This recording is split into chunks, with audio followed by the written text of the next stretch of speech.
তাহমিলহু ইয়ালহাস আও তাতরুকহু ইয়ালহাস। আল্লাহ বলছে দুনিয়া লুবি, পাপী, নাফরমানের স্বভাব এটা। ও সারা রাত উলঙ্গ ছবি দেখছে তবুও অতৃপ্ত, আবার দেখে না তবুও অতৃপ্ত। গুনাহ ওরে কখনো শান্তি দেয় না, গুনাহ কখনোই তৃপ্তি দেয় না। আল্লাহর কসম, গুনার সবচেয়ে বড় অভিশাপ, গুনাহ তৃপ্তি দেয় না। এক সাগর মদ পান করলেও মদখোর তৃপ্ত হয় না, এক গ্লাস পবিত্র পানি পান করলে মানুষ তৃপ্ত হয়েছে।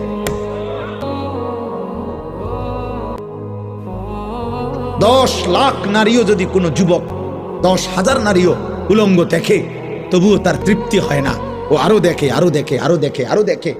একজন ইমানদার মাত্র একজন স্ত্রী নিয়ে 70 বছর তৃপ্ত জীবন, পবিত্র জীবন পালন করে। পবিত্র স্ত্রী হালাল একজনেই সেরা যায়, আর হারাম নারী সারা পৃথিবীর সবগুলোর উলঙ্গ করে দেখলেও তৃপ্তি হয়। নাহলে আপনি না সকালে বেডি দেখলেন অনেকগুলা, বিকালে দেখেন কেন? আপনি না রাত্রে দেখলেন অনেক নারী, এখন দিনে আবার দেখেন কেন? হ্যাঁ, গুনাহ তৃপ্তি দেয় না, গুনাহ তৃপ্তি দেয় না। আব্বা, অনেক নওজোয়ান তোমরা মাশাআল্লাহ, বাকি চেহারা দেখলে বোঝা যায় সারা দিনে এক ওয়াক্ত নামাজ পড়ো, অগণিত চেহারা, নাফরমানের চেহারা, পাপীর চেহারা চিনা যায় বাপ, বেনামাজির চেহারা চিনা যায়। বেনামাজির চেহারায় কোনো দয়া মায়া থাকে না, বেনামাজির চেহারায় কোনো রসকস থাকে না, বেনামাজির চেহারা খোদার কসম। হযরত আব্দুল্লাহ ইবনে আব্বাস রাদিয়াল্লাহু তাআলা আনহুমা বলছেন, নবীর বিখ্যাত সাহাবী, বলছে গুনার প্রথম শাস্তি কি? তিনি বলছেন গুনাহের প্রথম শাস্তি সাওয়াদুন ফিল ওয়াজহ, চেহারা কালো করে দেয়। প্রত্যেক গুনার পাপের প্রথম শাস্তি এটা, সাওয়াদুন ফিল ওয়াজহ। গুনার প্রথম শাস্তি হলো চেহারা কালো। যুলমাতুন ফিল কলব, দ্বিতীয় শাস্তি অন্তর অন্ধকার হয়ে যায়। তৃতীয় শাস্তি ওয়াহানুন ফিল বাদান, শরীর দুর্বল হয়ে যায়। চতুর্থ শাস্তি দায়কুন ফির রিজক, রিজিক কমে যায়। পঞ্চম শাস্তি বুগদাতুন ফি কুলুবিল খালক, মানুষের অন্তরে ঘৃণা তৈরি করে। এজন্য আমি প্রত্যেক দিন বলি, কোন পাপীকে পৃথিবীর মানুষ মানুষ নামে ডাকে না, পাপের নামে ডাকে। যেমন আবার কই কথাটা, পাপীকে মানুষ মানুষ নামে ডাকে না, পাপের নামে ডাকে। সহজ বাংলা হইল, কোন সুদখোরকে মানুষ আর মানুষ নামে ডাকে না, সামনে না পারিলেও পিছনে হইলেও কয় সুদখোর। হ্যাঁ, আমনে সিল লাগিয়ে গেল আর কি। কোন জুয়ারিকে মানুষ আর মানুষ নামে ডাকে না, জুয়ারি নামে ডাকে, জুয়ারি, জুয়াখোর। কোন নেশাখোরকে মানুষ আর মানুষ নামে ডাকে না, মানুষ তাকে মদখোর কয়, নেশাখোর, গাঁজাখোর, ফুট্টাখোর, বাবাখোর, ডালখোর, ইয়াবাখোর, হারামখোর। পাপের নামে ডাকে, পাপের নামে। লম্পট, জিনাকার, ব্যভিচারী 100 বছর পরে হলেও ওর নাতি পর্যন্ত এই পাপের কথা শুনতে হয়। মানুষ বলে সর বেড়া, কথা সাবধানে ঘর, তোর চিনি, তোর দাদা সুদ করা ছিল, যা না আইসত লম্বা কথা কইতি বেটা, চিনি না বেটা তোর, বেটা গপ মারতে আইসত, বুঝেন না? 100 বছর পরে হলেও,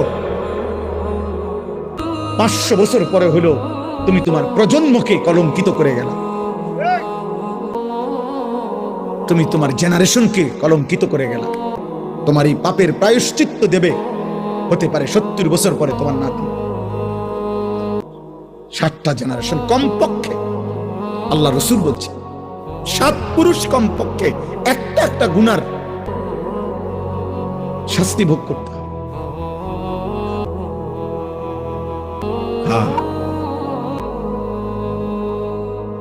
এজন্য দোস্ত আমার, বন্ধু আমার, ভাই আমার, এমন নষ্ট হইও না, এমন চরিত্রহীন হইও না বাপ, এমন বেনামাজি হইও না, এমন নাফরমান হইও না যে জগৎবাসী তোমারে আর কোনোদিন মানুষ নামে ডাকেন। আমি নিজে দেখছি, আমি নির্দিষ্ট কাউকে বলি নাই, আমি নিজ চোখে দেখছি, আমার সামনে দেখছি। ভদ্রলোকের কর্মচারী ভদ্রলোককে মনে 5 মিনিটে 15 বার কইছে জি স্যার, জি জি জি জি স্যার, জি জি জি জি জি জি, মানে জি কইতে কইতে ফেনা উঠে এলিস। ভদ্রলোক যখন চলে গেল, কর্মচারী কইল, কয় হুজুর মনটা চাইছে 5 হাতে একটা লাত্তি দিই। আল্লাহর কসম কইছে। আমি কইলাম ইন্নালিল্লাহ। আপনি এটা কি কইলেন? উনি আপনার বস, আপনি ওনার এটা কি কইলেন? হুজুর আপনি জানেন না, কাটটা সুদখোর, এই শব্দটা কইছে, কাটটা সুদখোর। তাহলে এটাই বললাম, হতে পারে সামনে বলতে পারে নাই, পিছনে হলেও আপনার কপালে আর ইজ্জত জুটবে না, সম্মান আর জুটবে না। গুনাহ কাউকে সম্মান দেয় নাই রে বাপ, নাফরমানি কাউকে ইজ্জত দেয় নাই, ইজ্জত দেয় না। আল্লাহ আমাদেরকে হেফাজত করে। এজন্য যুবক ছেলেরা, তোমরা আজকে এটা বুঝতে শেখো। একজন ছেলেই বুঝো। আমি বললাম না, আমি সবার সমর্থনের জন্য আসি নাই, আমি আল্লাহর কথা বলার জন্য আসি। আমরা প্রত্যেকের এটা ভাবা উচিত, ফিকির করা উচিত।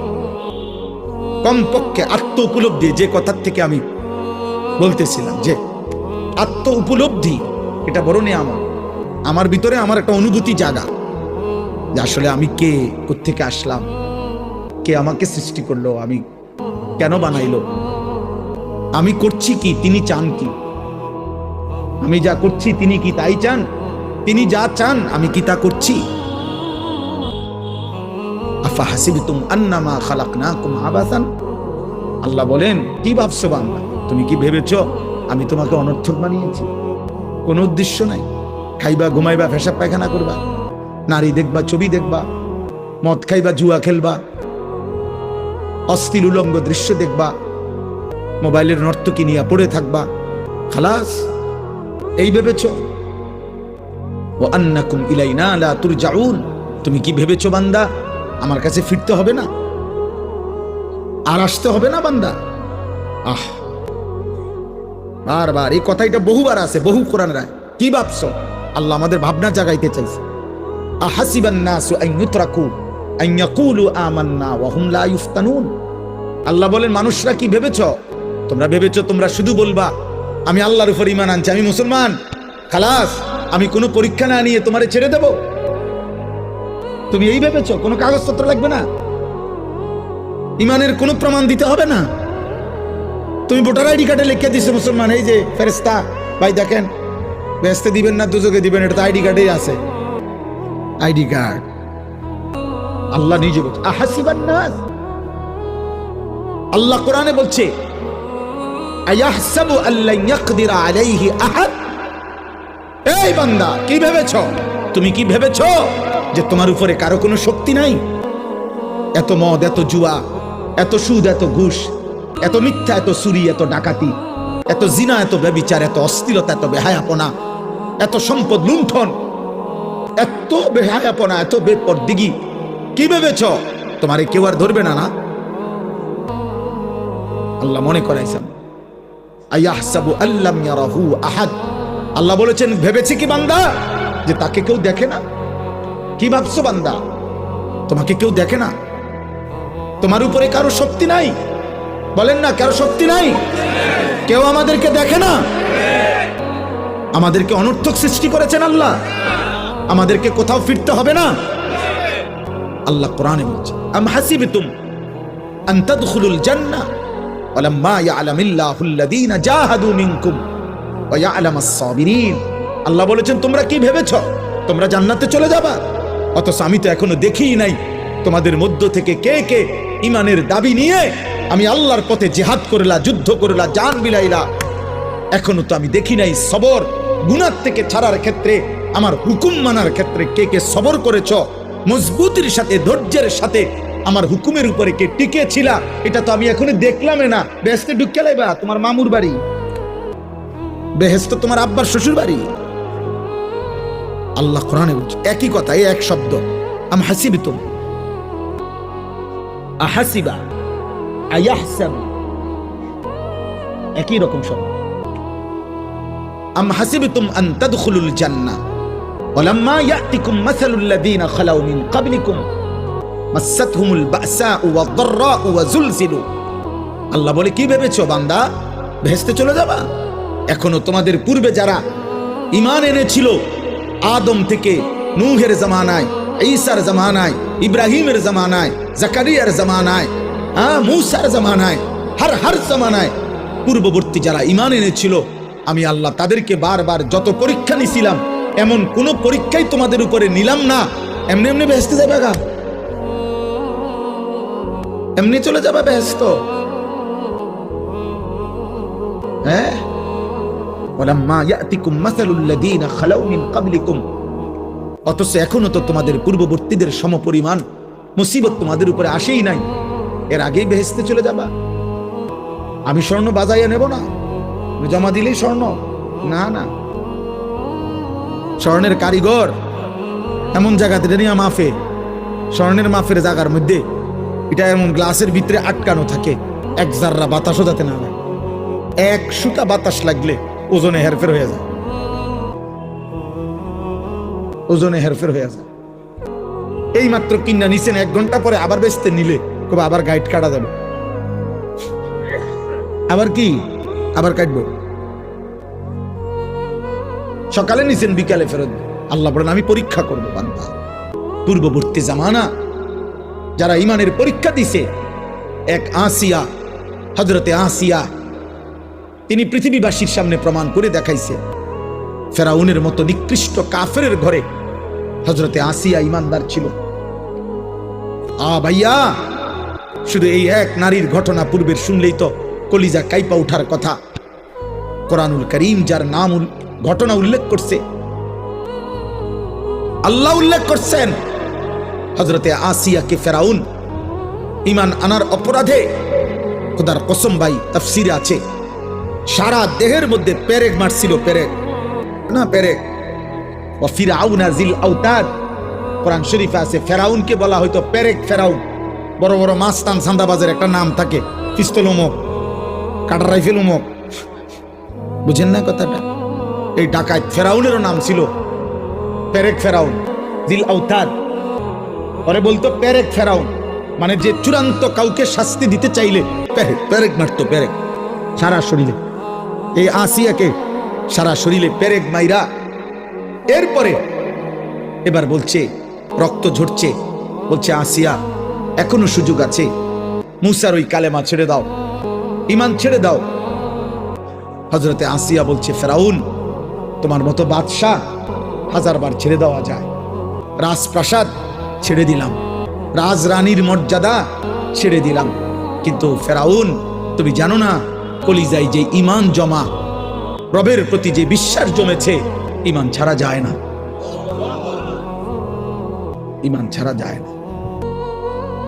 তাফসীরের মধ্যে আছে, ফেরাউন বলছে তার সৈন্য সামন্তকে, আসিয়াকে জীবন্ত জবাই না করে এই অবস্থাতেই ছাগলের চামড়া, গরুর চামড়া যেমন ছিলে এরকম চামড়া ছিল, জীবন্ত আসিয়ার শরীর থেকে চামড়া খুলতে শুরু করো। হযরতে আসিয়া এই চামড়া যখন খুলতে শুরু করছে, কষ্টের কারণে শেষ, উনি বলছে, মাওলা আমি বুঝছি মাওলা, আমি আর বাঁচবো না, আমি শেষবারের মতো আপনার জন্য জান দিচ্ছি, আমার একটা আবদার রব, আমি আপনার সাথে জান্নাতে থাকতে চাই, আমনের লগে দিয়ে আমার একটা জান্নাতে ঘর দিয়ে, রব্বি বিনি লি ইনদাকা বাইতান ফিল জান্নাহ। আল্লাহ বলছে, জিব্রাইল যাও না, আমার আসিয়ার জান্নাতের ঘর ওর চোখের সামনে নিয়ে ধরো, ও জান্নাতের ঘর দেখতে দেখতে জীবন দিয়ে চলে আসুক।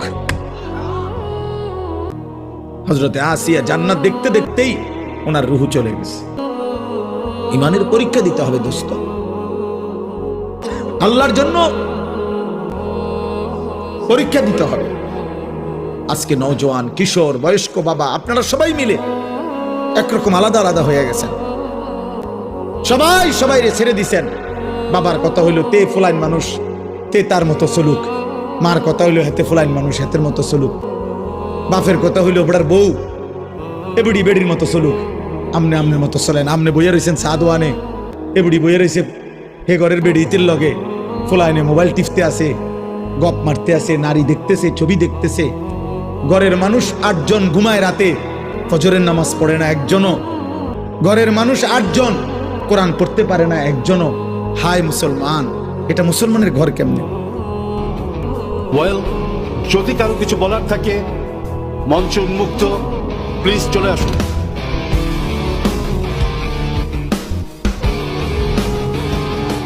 Hi sir. হয় এইমাত্র আপনি বললেন না ব্যর্থতা হলো সফলতার প্রথম ধাপ। আমি এটা বিশ্বাস করি না।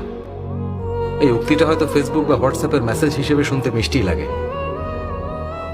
আপনার কথা মতো পৃথিবী সাকসেসের পেছনে ঘোরে।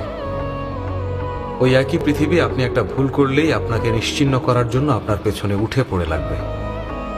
বিজয়ী হওয়া ছাড়া আমাদের কোনো লক্ষ্য থাকা উচিত না। কিছু মনে না করলে স্যার আপনাকে একটা কথা বলি, আমার মতে আপনিও সাকসেসফুল না। সাকসেসের বাক্যে কখনো ফুল স্টপ বসে না, ওখানে শুধুমাত্র কমা থাকে। আপনি আপনার সাকসেসে ফুল স্টপ টেনেছেন স্যার, তাহলে কিভাবে আপনি সাকসেসফুল? আপনি বললেন কিভাবে সাকসেস হওয়া যায় সেটাই ইনস্টিটিউট শেখায়। যদি তাই সত্যি হয় তাহলে এই দেয়ালে এত কম ছবি থাকতো না স্যার। প্রত্যেকের সফলতা অর্জনের নিজস্ব পথ আছে। সাকসেস শুধুমাত্র গন্তব্য নয়, সাকসেস হলো একটা যাত্রা। Thank you. আপনারা যারা অনলাইন থেকে ইনকাম করতে চান, আপনার অবসর সময়কে কাজে লাগিয়ে অনলাইনটাকে ইনকামের একটি মাধ্যম তৈরি করতে চান, আমাদের সাথে যোগাযোগ করবেন স্ক্রিনে দেওয়া হোয়াটসঅ্যাপ নাম্বারে। বিস্তারিত আমরা নিজেই শিখিয়ে দেব। রিয়েল এবং সরকারের লাইসেন্সকৃত একটি প্ল্যাটফর্ম, টেকনিশিয়া অনলাইন বিজনেস প্ল্যাটফর্ম। এখান থেকে আপনি আপনার অবসর সময়কে কাজে লাগিয়ে অসংখ্য প্রজেক্টের মাধ্যমে একটি ইনকাম বের করে নিতে পারবেন। এখানে রয়েছে অ্যাক্টিভ ইনকাম, প্যাসিভ ইনকামের সুযোগ। অ্যাক্টিভ ইনকামে আপনার social media marketing, Gmail marketing, Instagram marketing সহ হোয়াটসঅ্যাপ মার্কেটিং, প্রতিটা মার্কেটিং থেকে আপনি চমৎকার একটি ইনকাম বের করে নিতে পারবেন। যদি আমরা জিমেল মার্কেটিংয়ের বিষয়টা একটু লক্ষ্য করি, এখানে জিমেল মার্কেটিংয়ের প্রতি জিমেল থেকে আপনি পাচ্ছেন 10 টাকা করে। জাস্ট আপনার অবসর সময় থেকে 1 ঘন্টা অথবা 1.5 ঘন্টা সময় দিলেই আপনি এখান থেকে 200-250 টাকা একটা প্রজেক্ট থেকে পেয়ে যাবেন। সেই সাথে রয়েছে আমাদের এখানে রিসেলিং প্রোডাক্ট, বিভিন্ন ধরনের প্রোডাক্ট আইটেম এখান থেকে আপনি সেলস করে পাইকারি রেটে, সর্বনিম্ন রেটে আপনি নিজের জন্য পাবেন। সেলস করার মাধ্যমে একটি ভালো একটা ইনকাম এখান থেকেও করে নিতে পারবেন। সেই সাথে রয়েছে আমাদের এখানে আরও অসংখ্য প্রজেক্ট, যেগুলোর মাধ্যমে আপনি আপনার অবসর সময়কে কাজে লাগিয়ে একটা ইনকাম বের করে নিতে পারবেন।